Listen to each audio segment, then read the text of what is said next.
साथियों, एक बार फिर से आपका यूके बायोलॉजी में स्वागत है। हमें कक्षा 12 की बायोलॉजी का जो 7 नंबर का चैप्टर वो पढ़ रहे थे और उसमें हम जैव विकास के प्रमाण जो एविडेंस होते हैं उनके बारे में चर्चा कर रहे थे। तो बायोलॉजी के नवीनतम वीडियो देखने के लिए अपने चैनल को कीजिए सब्सक्राइब। तो आज की इस वीडियो में हम 3rd नंबर का जो एविडेंस है उसकी चर्चा करने वाले हैं। तो जो तीसरा, इससे पहले हमने जीवाश्मीय प्रमाण देख लिए थे और भ्रूणिकी जो प्रमाण होते हैं कि किस तरह से वो ये सिद्ध करते हैं कि जैविक विकास हुआ है। तो आज अपन देखने वाले हैं शारीरिकी और आकारिकी प्रमाण, जिसकी अपन तुलना करेंगे। तुलनात्मक शारीरिकी और आकारिकी प्रमाण यानी एविडेंस ऑफ कंपैरेटिव एनाटॉमी के और मॉर्फोलॉजी के प्रमाण देखेंगे कि बहुत सारे जीवों की संरचना और उनकी जो आकारिकी होती है वो समानता पाई जाती है उनमें। तो कहीं न कहीं जीवों का एक जीव से दूसरे जीव का विकास हुआ है।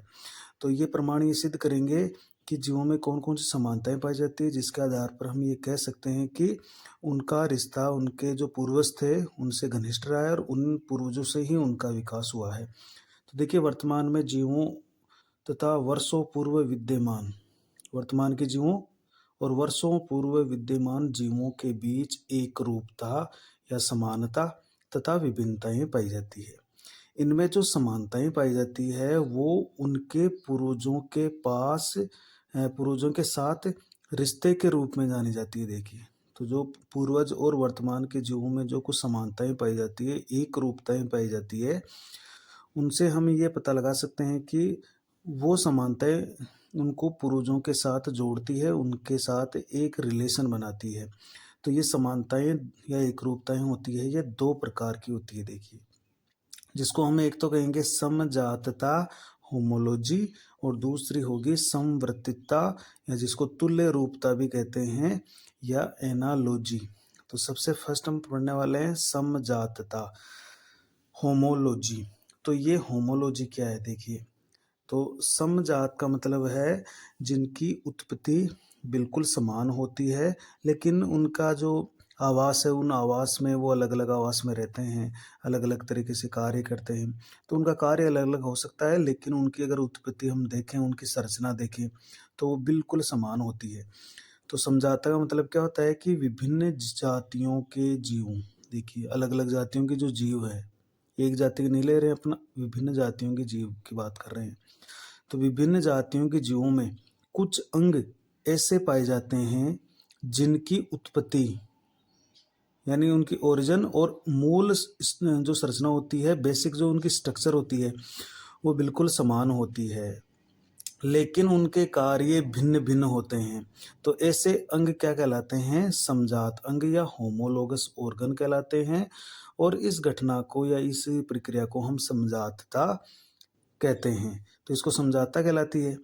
मतलब इसमें एक सिंपल सी बात यही है कि जिन विभिन्न जातियों के जितने भी जीव है, अगर उनमें कुछ अंग ऐसे हैं जिनकी संरचना या उत्पत्ति बिल्कुल समान है, लेकिन उनके कार्य अलग-अलग हैं, तो इसका मतलब हो गया similarity in anatomy and dissimilar in function. तो सिमिलर इन एनाटॉमी यानी एनाटॉमी में वो समान होंगे, लेकिन फंक्शन में यानी कार्य करने में वो अलग-अलग होंगे।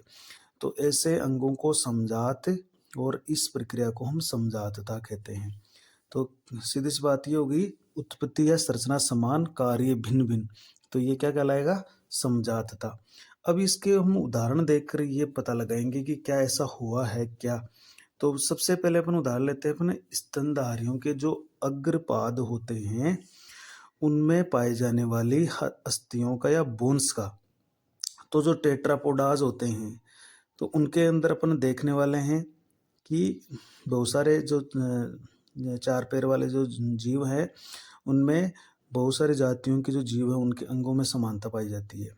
तो जैसे स्तनधारी हैं, स्तनधारी के अग्रपादों की जो अस्थियां होती है, उनको हम देखने वाले हैं केवल स्तनधारियों की। तो उसमें व्हेल है जो कि स्तनधारी है, चमगादड़ एक स्तनधारी है जो उड़ता है, घोड़ा है, चीता है और मानव है, ये सभी स्तनधारी हैं। इनके अग्रपाद जो है, उनकी अगर अस्थियों बोन्स के बारे में हम देखें, चर्चा करें, तो इनमें समानता होती है। ये इन अस्थियों की सहायता से भिन्न भिन्न कार्य करते हैं। लेकिन इन अस्थियों की उत्पत्ति और शारीरिक रचना, यानी उत्पत्ति या शारीरिक रचना होती है, एनाटॉमी, वो समान होती है। जैसे ये जितने भी स्तनधारी हैं, इनके जो अग्रपाद है उनमें हुमरस अस्थि, रेडियस अनला, कार्पल्स, मेटाकार्पल्स और फ्लेंजेज पाई जाती है। तो हमारी कंधे के जॉइंट के ठीक नीचे हुमरस होती है, फिर रेडियस अनला होती है, फिर हमारी कलाई के अंदर कार्पल्स, फिर आगे उसके मेटाकार्पल्स 5 और फिर अंगुलियों में फ्लेंजेज होती है। तो ये सभी अस्थियां, चाहे व्हेल हो, चाहे उसके चमगादड़ हो, चाहे घोड़ा हो, चीता हो या मानव हो, इनके अग्रपादों में ये सभी जो अस्थियां होती है वो समान रूप से पाई जाती है। तो इस बात से ये सिद्ध होता है कि कहीं न कहीं जीवों का एक दूसरे से ही विकास हुआ है। तो एक तो स्तनधारियों के जो अग्रपाद होते हैं, वो हमें ये पता लगाते हैं।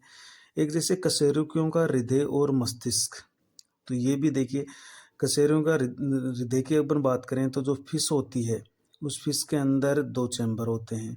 फिर जो एम्फीबिया होते हैं, एम्फीबिया, उसके अंदर 3 चैम्बर होते हैं। फिर जो रेप्टाइल्स होते हैं, रेप्टाइल्स, उसके अंदर 4 हो जाते हैं, और अपूर्ण होते हैं वो, 4 पूरे नहीं होते हैं। लेकिन फिर जैसे पक्षी होते हैं एवीज, उसमें 4 हो जाते हैं, और जो मैमल्स होते हैं उनमें भी 4 हो जाते हैं। तो इस तरह से हम देखें तो हृदय के कोष्ठ बढ़ रहे हैं, तो कहीं ना कहीं ऐसा इससे लग रहा है कि जीवों का एक दूसरे से विकास हुआ है। इसी तरह से मस्तिष्क है, मस्तिष्क का आयतन पहले बहुत कम होता था, शरीर के अनुपात में मस्तिष्क की जो गुहा है उसका आयतन धीरे धीरे मस्तिष्क का आयतन वो बढ़ने लगा और नए नए जीव विकसित होने लगे। तो कशेरुकियों का हृदय और मस्तिष्क भी एक समझदारता का एक उदाहरण है। इसी तरह से एक पेड़ों की बात कर लेते हैं हम। देखिए, पेड़ों में जो बोगनविलिया के जो कांटे होते हैं और कुकुरबिटा के प्रतान, तो बोगनविलिया जो एक कांटे होते हैं उसमें, और वाइट कलर के या गुलाबी रंग के उसमें पुष्प आते हैं। तो इसके बोगनविलिया के कांटे अपन देखें जो बहुत ही तीक्ष्ण इसके कांटे होते हैं, मोटे कांटे। और इसी तरह से कुकुरबिटा जो ककड़ी कुल है, उसमें जो प्रतान होता है, टेंड्रिल जो प्रतान होता है, जो उसको ऊपर चढ़ने में मदद करेगा, और इसके जो कांटे होते हैं बहुत ही तीक्ष्ण कांटे। तो अगर इनकी कांटे और कुकुरबिटा के प्रतान की बात करें तो इनकी उत्पत्ति समान है। कैसे? जैसे ये बोगनविलिया के कांटे भी कक्षस्थ कलिका से निकलते हैं, यानी कक्षस्थ कलिका होती है वहां से कांटे बन जाते हैं इस तरह से। और जो इसकी कुकुरबिटे की जो कक्षस्थ कलिका होती है उससे प्रतान बन जाता है इस तरह से। तो कहने का मतलब ये है कि दोनों की उत्पत्ति कक्षस्थ कलिका से हो रही है, लेकिन इनका कार्य देखिए, बोगनविलिया में जो कांटे होते हैं उनको सुरक्षा का, प्रोटेक्शन का काम करते हैं, और कुकुरबिटा जो ककड़ीकुल होता है उसमें जो टेंड्रिल होता है, प्रतान, वो उसको किसी दूसरे पौधे पर या किसी दूसरे स्थान के ऊपर उसके आरोहण में मदद करता है, उसको चढ़ने में मदद करता है। तो आरोहण में यह मदद करता है। तो यहाँ पर अपन दे रहे हैं उत्पत्ति तो समान है लेकिन कार्य अलग अलग है। तो बोगनविलिया के कांटे और कुकुरबिटा के प्रतान, ये समझातता का एक उपयुक्त उदाहरण है। इसी तरह से कम अपन कुछ स्पेशल और पढ़ लेते हैं। देखिए, कीटों के मुखांग जो माउथ पार्ट होते हैं उनमें भी समझातता पाई जाती है। देखिए, कीटों के जो मुखांग होते हैं, माउथ पार्ट्स, जैसे कॉकरोच होता है, कॉकरोच के अंदर, तिलचट्टे के अंदर काटने और चबाने वाले मुखांग होते हैं, बाइटिंग एंड चेविंग टाइप के, काटता है और उनसे चबाता है। तो 5 तरह के ये इसमें मुखांग होते हैं। इसी तरह से मच्छरों में जो मुखांग होते हैं, मच्छर में उसमें भेदने वाले और चूसने वाले, ये एक तो भेदेगा यानी इस त्वचा से भेद कर खून चूसने का काम करेगा। तो भेदने और चूसने वाले जैसे प्रिकिंग एंड सक्किंग टाइप के होंगे। जबकि मधुमक्खी जो होती है उसके मुखांग देखिए चबाने वाले और चाटने वाले यानी चेविंग एंड लेपिंग टाइपिंग होंगे। तो कहीं ना कहीं इन मुखांगों में भी आपस में समानता है, जैसे काटने वाले, चबाने वाले, भेदने वाले, चूसने वाले, चबाने वाले, चाटने वाले।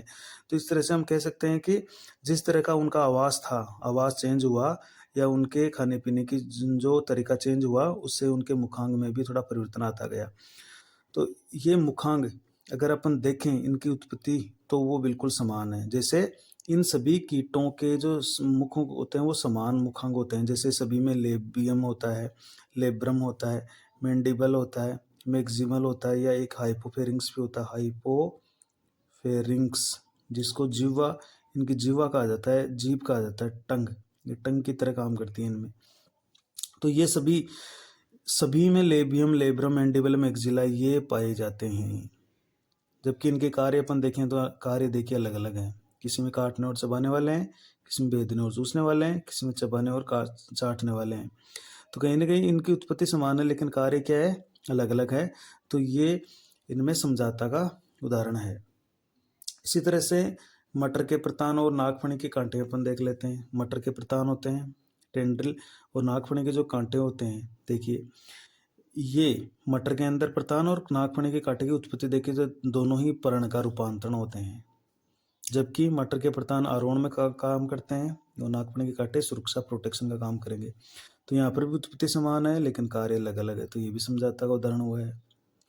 जबकि यहाँ दूसरा उदाहरण अपने एक और देख लेते हैं, आलू, अदरक, हल्दी, ये सभी तने के रूपांतरण से बने हैं। देखिए जबकि इनका कार्य अपन देखें तो अलग अलग है। आलू अलग तरीके से यूज में आता है, अदरक, हल्दी अलग तरीके से यूज में आती है, कार्य इनके अलग अलग है। तो तने के रूपांतरण है ये, तो ये भी समझौता का उदाहरण है।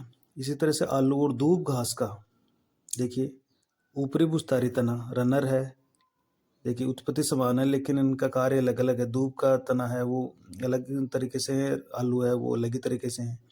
तो उत्पत्ति समान है लेकिन इनके आगे चलकर कार्य अलग अलग हो जाते हैं। इसी तरह से नर में वर्षण और मादा में अंडाशय का देखो, ये दोनों की उत्पत्ति समान है लेकिन नर में वर्षण अलग तरीके से काम करता है, मादा में अंडाशय का अलग काम है। ये शुक्राणु बनाता है, ये अंडाणु बनाता है।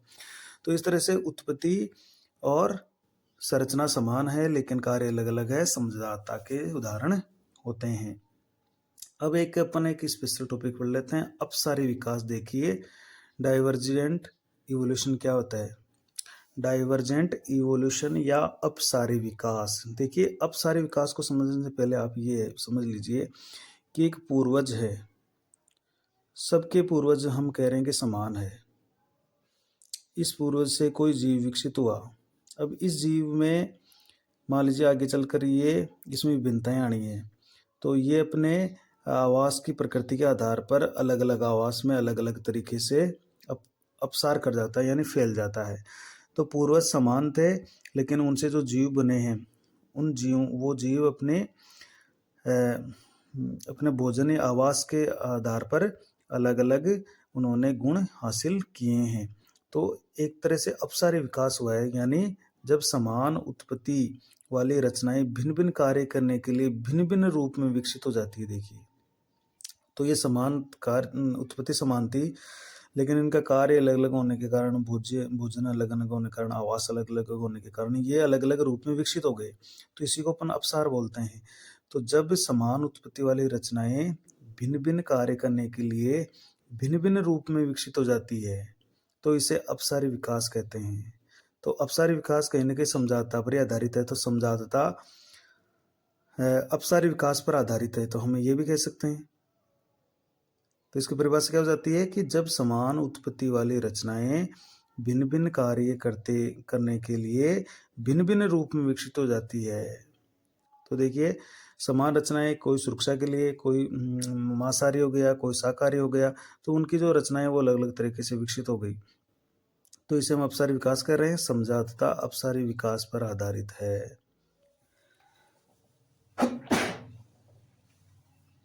एक उदाहरण ले लेते हैं, जैसे स्तनधारियों के जो अग्रपाद की उत्पत्ति वो समान है लेकिन भिन्न भिन्न आवश्यकता अनुसार ये भिन्न भिन्न कार्य संपन्न करने के लिए भिन्न भिन्न रूपों में विकसित हो जाते हैं। जैसे चमगादड़ के अलग हो गए, वेल के अलग हो गए, घोड़े के अलग हो गए, मानव के अग्रपाद अलग तरीके से विकसित हो गए। तो उत्पत्ति समान है लेकिन जब इनको अलग अलग कार्य करने की आवश्यकता पड़ी तो वो भिन्न भिन्न तरीके से अलग अलग रूप लेकर विकसित हो गए, और इसे ही हम अपसारी विकास भी कहते हैं। तो अपसारी विकास और समझौता एक दूसरे से संबंधित है, अर्थात अपसारी विकास से समजात अंग या जो रचनाएं होती है वो उत्पन्न होती है, ये याद रखिएगा। अपसारी विकास से ही समजात अंग उत्पन्न होते हैं, क्योंकि उत्पत्ति एक है लेकिन कार्य अलग अलग होने के कारण अलग अलग रूप में वो रचनाएं या अंग विकसित हो जाते हैं, और इसे हम अपसारी विकास कहते हैं।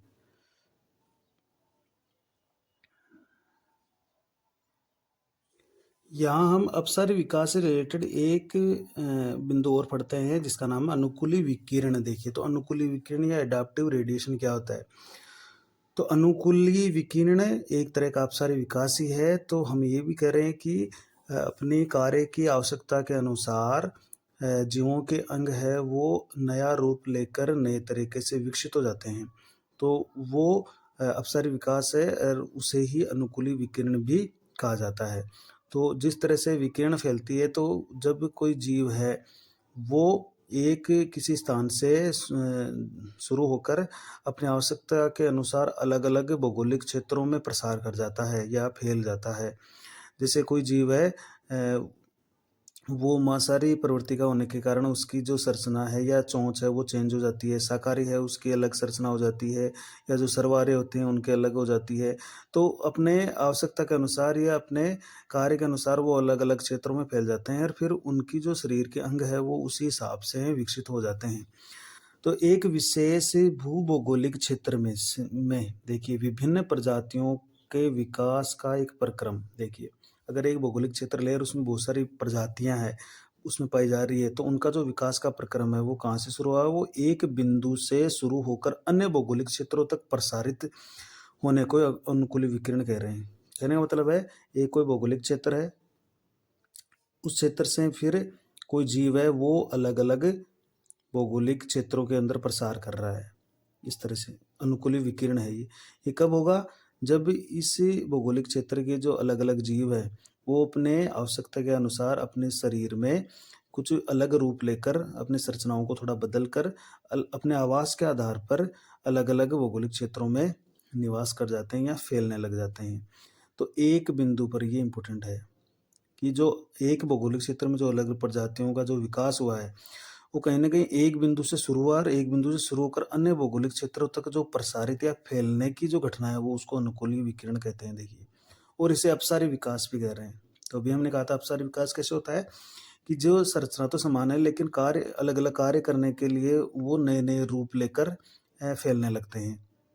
अनुकूली विकिरण विकास की एक प्रक्रिया है जिसके द्वारा एक क्षेत्र या आवास में पाई जाने वाली एक प्रजाति में विभिन्न तरह के अनुकूलन विकसित हो जाते हैं। देखो, एक ही प्रजाति में अलग अलग तरह के अनुकूलन विकसित हो जाते हैं जिससे एक प्रजाति से विभिन्न जातियां विकसित हो जाती है और ये अनुकूलन के हिसाब से विभिन्न आवासों में फैल सकते हैं।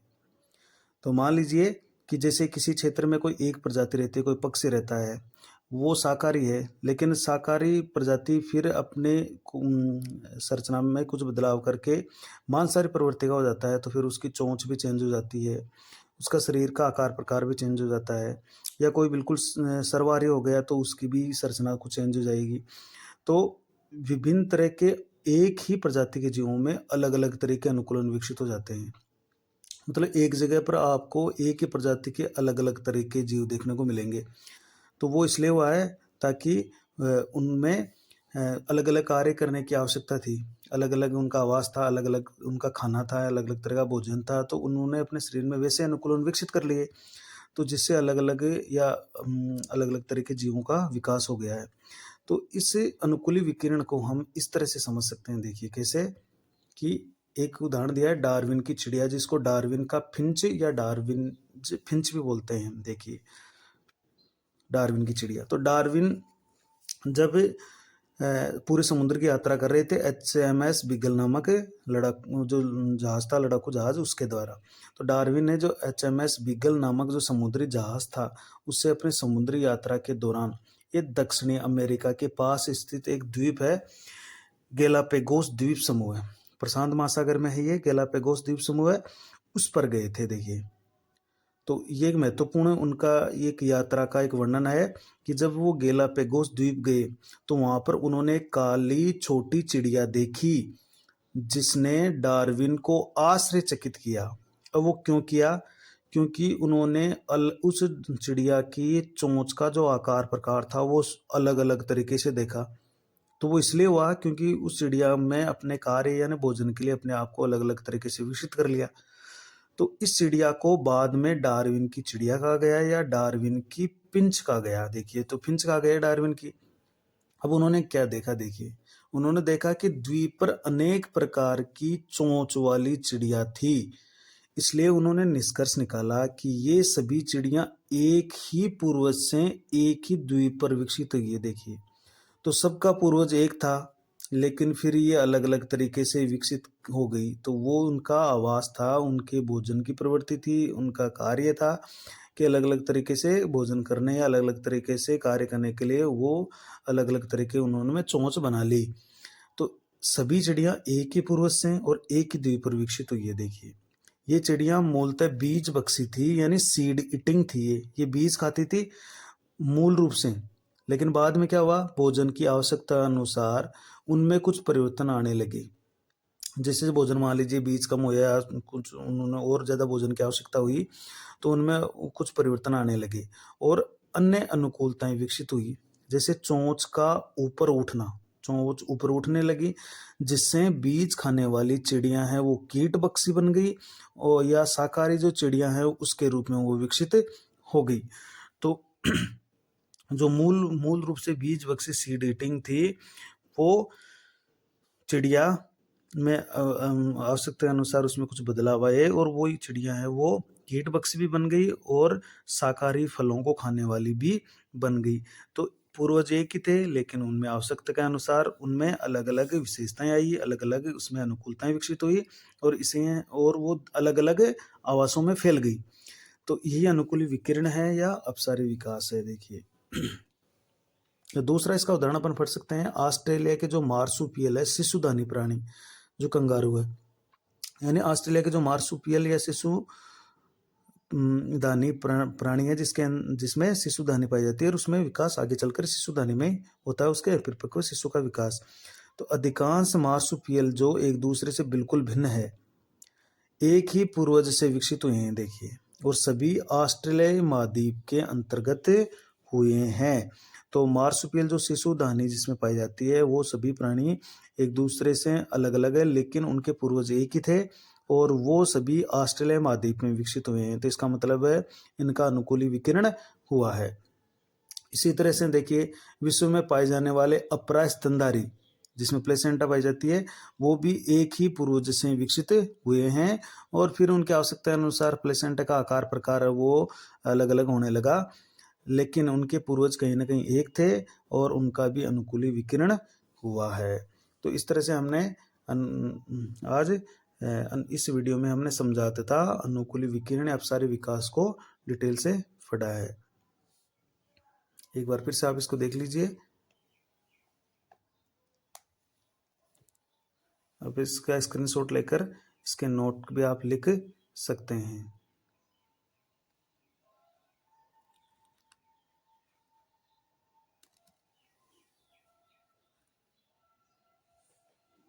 Thank you. अब हम पढ़ रहे हैं समरूपता या तुल्य रूपता, जिसको समवर्तिता भी कहते हैं या इंग्लिश में इसको हम कहते हैं एनालॉजी। तो अभी हमने समझाता पढ़ी थी कि समझाता जिनकी उत्पत्ति या संरचना समान होती है लेकिन कार्य अलग अलग होते हैं। ये उसका जस्ट बिल्कुल इन्वर्टा उल्टा है कि जिसकी कार्य तो समान होते हैं लेकिन उत्पत्ति या उनकी जो संरचना होती है वो अलग अलग होती है। तो हम उसे कहेंगे समरूपता या तुल्य रूपता। देखिए, तो देखिए, कार्य मतलब एक है लेकिन उनकी जो संरचना है वो भिन्न भिन्न होती है। कार्य समान है लेकिन संरचना अलग अलग है। तो देखिए, विभिन्न जातियों के जीवों में कुछ अंग ऐसे होते हैं, ऐसे पाए जाते हैं जिनकी उत्पत्ति व संरचना भिन्न भिन्न होती है लेकिन उनके कार्य समान होते हैं। बस ये ध्यान रखना है, संरचना अलग अलग और कार्य समान। ऐसे अंग समवर्ती या तुल्य रूपी अंग कहलाते हैं तथा इन्हें समरूपता या तुल्य रूपता कहते हैं। अर्थात उत्पत्ति व संरचना भिन्न भिन्न हो व कार्य समान हो, सिमिलर इन फंक्शन हो और डिसिमिलर इन एनाटॉमी हो। तो बिल्कुल समझाता का उल्टा है ये कि उत्पत्ति संरचना अलग अलग हो और कार्य समान हो। तो इस तरह की जो अंग होते हैं उनको हम समवर्ती या तुल्य रूपी अंग कहते हैं और इसे हम समरूपता या तुल्य रूपता या समवर्तिता भी कहते हैं। अब इसको उदाहरण के द्वारा हम समझने वाले हैं। देखिए, उत्पत्ति व संरचना अलग अलग होनी चाहिए और कार्य समान होना चाहिए। तो यहाँ पर हम इन कुछ उदाहरण ले लेते हैं। जैसे पक्षी के पंख है, कीट के पंख है और चमगादड़ के पंख है। देखिए ये समरूपी अंग है। कैसे? या तुल्य रूपी अंग है, क्योंकि पक्षी के पंख बने होते हैं अग्रपाद के रूपांतरण से। पक्षी के अग्रपाद पंखों में रूपांतरित हो गए। कीट के जो पंख होते हैं वो काइटिन के बने होते हैं। देखिए, और चमगादड़ के जो पंख होते हैं वो अग्रपाद की 4 अंगुलियां और उसकी धड़ जो होती है, उसके बीच की जो त्वचा होती है, उसके फैलने से बनता है। तो ये काइटिन प्रोटीन के बने हुए हैं, ये अग्रपादों के रूपांतरण है, और ये 4 अंगुलियां आगे के पादों की और जो धड़ की बीच की त्वचा है उसके फैलने से बनता है। अब इनका कार्य देखें तो पक्षी में भी इनका कार्य उड़ना है, कीट में भी कार्य उड़ना है और चमगादड़ में भी कार्य उड़ना है। तो संरचना उत्पत्ति अलग अलग है, कार्य समान है। तो ये कौन से अंग हो गए? ये समवर्ती या समरूपी या तुल्य रूपी अंग हो गए। इसी तरह से अष्टभुज जो ऑक्टोपस होता है, देखिए मोलस्का का सदस्य, और स्तनधारी की जो आंखें होती है वो समरूपता या तुल्य रूपता का उदाहरण है। ये भी याद रखिएगा, आपको इम्पोर्टेंट है कि हमारे आंखें और जो ऑक्टोपस है उनकी उत्पत्ति अलग अलग है लेकिन कार्य उसके समान है। देखिए जो उसकी आंखें है ना ऑक्टोपस की और हमारे स्तनधारियों की, वो समान काम करती है लेकिन उनकी उत्पत्ति है वो अलग अलग है। इसी तरह से पेंगुइन और डॉल्फिन के जो पक्ष होते हैं, फ्लिपर्स होते हैं, वो समरूपता या तुल्य रूपता के उदाहरण है। तो पेंगुइन के तो जैसे अग्रपाद हैं, डॉल्फिन के जैसे हमारी तरह उनके अंदर पाए जाते हैं। तो उत्पत्ति अलग अलग है लेकिन कार्य इन दोनों फ्लिपर्स का उनको तैरने में मदद करना है, एक ही है। इसी तरह से मधुमक्खी के डंक है और बिच्छू का डंक है। देखिए ये तुल्य रूपता का उदाहरण है। इसी तरह से मछलियों के पंख और वेल के जो फ्लिपर्स होते हैं वो तुल्य रूपता का उदाहरण है। उनकी उत्पत्ति संरचना अलग अलग है लेकिन कार्य एक है। आलू तना है और शकरकंदी मूल है। उत्पत्ति व संरचना अलग अलग है लेकिन दोनों के कार्य यानी दोनों ही वेजिटेबल के रूप में काम में आती है या उबाल कर खाने के काम में आती है। तो इस तरह से कहने का मतलब ये है कि इनकी उत्पत्ति और संरचना अलग अलग है लेकिन कार्य समान है। तो ये सारे उदाहरण है वो समरूपता या तुल्य रूपता के हैं। अब यहाँ पर अपन एक शब्द और लेते हैं, अभिसारी विकास। देखिए तो अभिसारी विकास और इससे पहले हमने एक अपसारी विकास पढ़ा था। तो अपसारी विकास में ये पढ़ा था कि अगर उत्पत्ति संरचना समान है लेकिन कार्य अलग अलग है तो वो अपने आवश्यकता के अनुसार अलग अलग आवासों में अलग अलग तरीके से विकसित हो जाते हैं और फैल जाते हैं। तो वो अपसारी विकास था, यहाँ पर है अभिसारी विकास। तो देखिए उत्पत्ति अलग अलग है, उत्पत्ति अलग अलग है लेकिन समान कार्य करने के लिए, समान कार्य करने के लिए कार्य समान है। समान कार्य करने के लिए जो संरचनाएं विकसित हो जाती है उसको अभिसारी विकास कह रहे हैं। तो जब अभिसारी यानी एक जगह होना, इसी तरह से अपन तो बोल रहे हैं कि उत्पत्ति तो अलग अलग है, जैसे उत्पत्ति अलग अलग है लेकिन इनका सबका कार्य समान है। तो एक तरह से ये अभिसारी विकास हुआ है। तो जब भिन्न उत्पत्ति वाली रचनाएं आवास की आवश्यकता या अनुकूलता के अनुसार समान कार्य करने के लिए विकसित हो जाती है तो इसे अभिसारी विकास कहते हैं। तो जैसे उड़ने के लिए हालांकि पंख, कीट के पंख, पक्षी के पंख और चमगादड़ के पंख अलग अलग उत्पत्ति है लेकिन उनका कार्य क्या? उड़ना। तो वो जो विकास हुआ है वो एक अभिसारी विकास है। तो हम ये कह सकते हैं कि अलग अलग उत्पत्ति वाली रचनाएं आवास की आवश्यकता, यानी जो मान लीजिए कोई जलीय आवास है या वायवीय आवास है, तो उस एक ही आवास एक ही है, उसकी अनुकूलता के अनुसार समान कार्य करने के लिए विकसित हो जाते हैं वो, तो उसको अभिसारी विकास बोल रहे हैं। जो समरूपता या जो तुल्य रूपता होती है वो अभिसारी विकास पर ही आधारित है। ये याद रखिएगा आप, इम्पोर्टेंट बात है ये कि तुल्य रूपता जो एनालॉजी है वो अभिसारी विकास पर आधारित है, अर्थात अभिसारी विकास से समरूपी या तुल्य रूपी अंगों का विकास हुआ है। तो अपसारी विकास के साथ साथ अभिसारी विकास भी हुआ है। जैसे इसका उदाहरण अपन दे सकते हैं कि पक्षी के पंख, कीट के पंख, चमगादड़ के पंखों की उत्पत्ति भिन्न भिन्न है लेकिन उड़ने के लिए देखिए ये समान कार्य, अर्थात समान कार्य करने के लिए विकसित हो गए हैं। तो अपसारी विकास भी चल रहा है और प्रकृति में अभिसारी विकास भी होता है। तो अभिसारी विकास तुल्य रूपी अंगों को विकसित करते हैं और जो तुल्य रूपता आई है उसका कारण अभिसारी विकास है। तो इस तरह से हमने अभी जो प्रमाण है उनकी चर्चा कर ली है हमने, जो अपने बुक में दे रखे हैं। और आगे के वीडियो में हम नेक्स्ट टॉपिक की चर्चा करने वाले हैं। Thank you.